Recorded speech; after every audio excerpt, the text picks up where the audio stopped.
Today I'm creating stunning high-end fall decor without breaking the bank. Welcome to the Chic Show.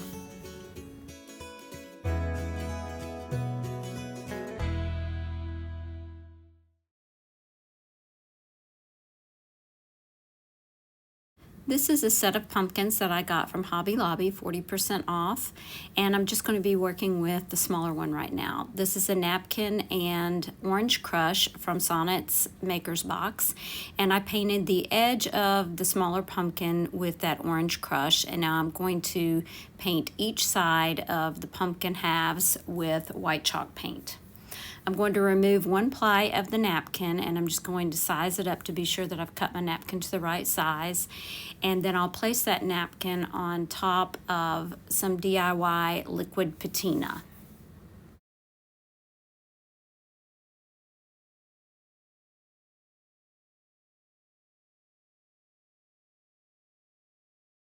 Once I've placed my napkin down, I'm just ensuring there are no wrinkles, or very few wrinkles anyway. They don't really show with this pattern. And then I'm going to give the top a coat of the liquid patina as well.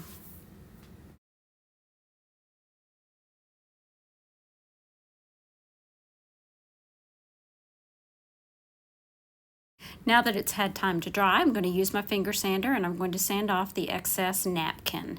For the center of the pumpkin there, where this sander won't fit, I'm going to be using an emery board. I got a whole package of emery boards from Dollar Tree, so they're very cost effective and they last forever. And here's a look at the final project. I am going places, makes me laugh about the irony of everything. I like the way you're thinking, I don't really care about.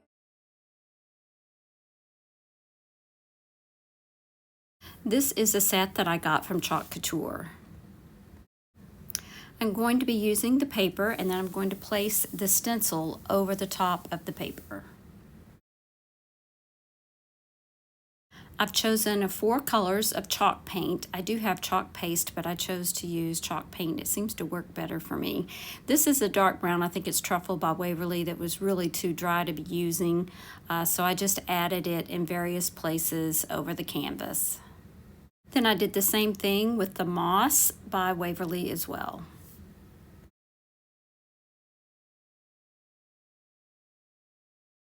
Now I'm switching to Waverly's ink.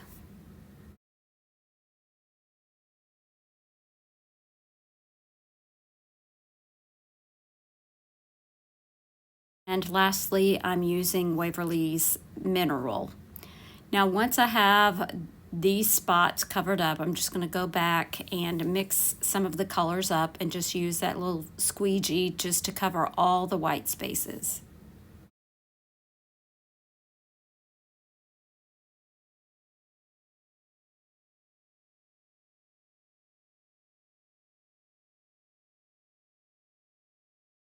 Wiped down my squeegee. Now I'm just going to go back and wipe off any excess paint and wipe it onto a paper towel.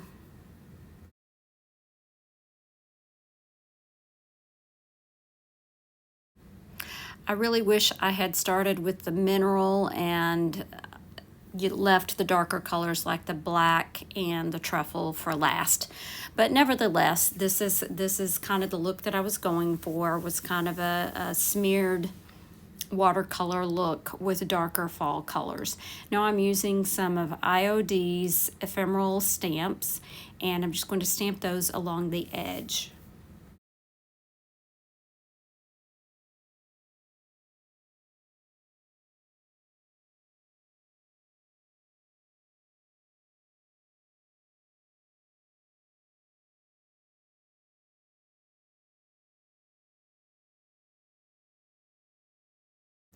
I cut this rub-on transfer out of the IOD Gilded Etiquette transfer, and I placed it at the bottom of the artwork. These gilded transfers are very beautiful. They do take a little bit more time as you're rubbing them down, but I just would pull up the edge to make sure I was getting everything down and rubbing just a little bit slower. Once I have it completely rubbed onto the artwork, I just burnished it with the back of the transfer paper. Now I'm going to go back with a little bit more of the transfer, but nothing specific. I just want little specks of gold here and there all over the artwork to kind of tie it together. The nice thing about these transfers is that you can use even the back part of the gold, the part that's left after you use the rub-on transfer, and if you rub on it, it will come off so that you can add little accents here and there.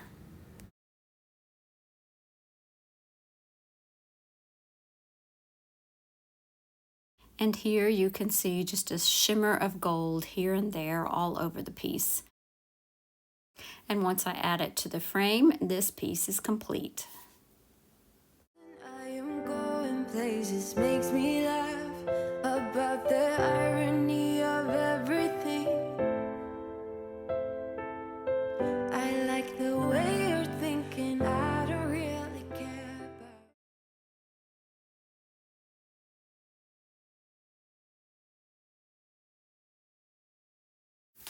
This is a mushroom I got from Hobby Lobby on clearance, so it was just $1 or so.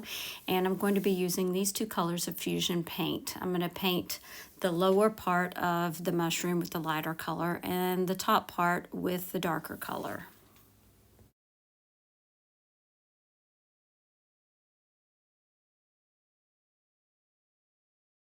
This stencil is from Dollar General and I got it on clearance as well, and I'm going to be using just these parts that you see here on this stencil.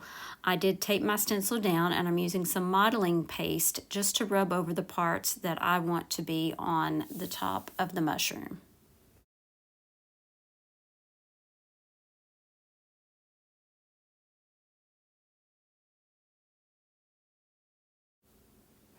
Once I pulled the stencil away, I had a little bit of bleeding there, but that is something that I just cleaned up with a small paintbrush and it was not a problem at all.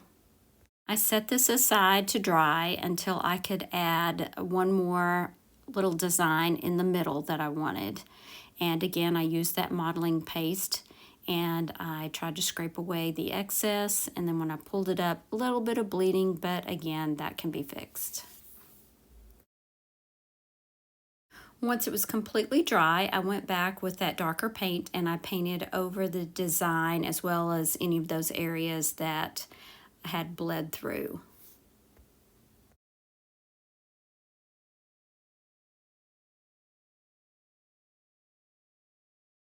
Using a variety of waxes here to get the look that I want. So I'm starting with Jolie's white wax.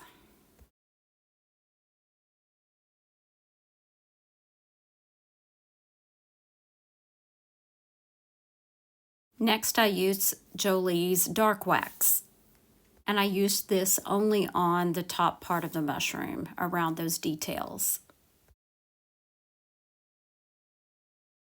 And lastly, I used some gold Rub 'n Buff just to brush along the top of the details just a tiny bit. And I forgot to hit record on that part, but here is what it looks like once that's complete.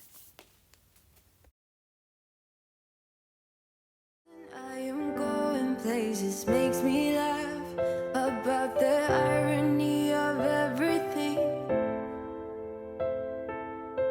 I like the way you're thinking, I don't really care about. I hope you've enjoyed these fall decor crafts. There's plenty of time left to craft for fall. So let me know which one was your favorite in the comments below. Here's another video I think you might like. Thanks so much for watching. Remember to share the chic.